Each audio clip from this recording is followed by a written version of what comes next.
বন্ধুরা সবাইকে শুভ দুপুর। সাথীদের হেসেলে আজকে আমি বানাচ্ছি মরিচ ঝাল। তো মরিচ ঝাল বানাতে কী লাগছে, গোলমরিচ, কালো জিরে, এখানে কেটে রাখা আছে মিষ্টি কুমড়ো ডাঁটা, সঙ্গে আলু, বেগুন, কাঁচা লঙ্কা। প্রথমে যেটা করব, ভালো করে শুকনো কড়াইতে গোলমরিচ আর কালো জিরেটাকে ভালো করে গরম করে নেব। আলুগুলো ভালো করে ভেজে নেব। আলুটা একদম ভাজা হয়ে গেছে, এবার তুলে নেব। দিয়ে দিচ্ছি বেগুনটাও লাল লাল ভেজে নিয়েছি একটু হলুদ দিয়ে। এই তেলে দিয়ে দিচ্ছি শুকনো লঙ্কা, কালো জিরে, দিয়ে দিচ্ছি দিয়ে দিচ্ছি কাঁচা লঙ্কা, দিয়ে দিচ্ছি ভেজে রাখা আলু, বেগুন,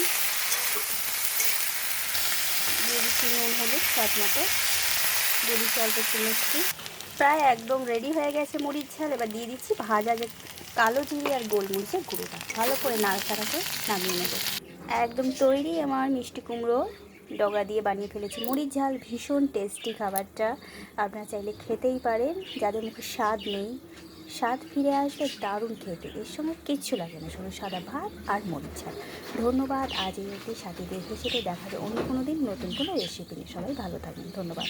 ভালো লেগে থাকলে লাইক দিন, সবাইকে শেয়ার করুন। পরবর্তী পেজ দেখার জন্য ফলো বাটন প্রেস করুন। ধন্যবাদ।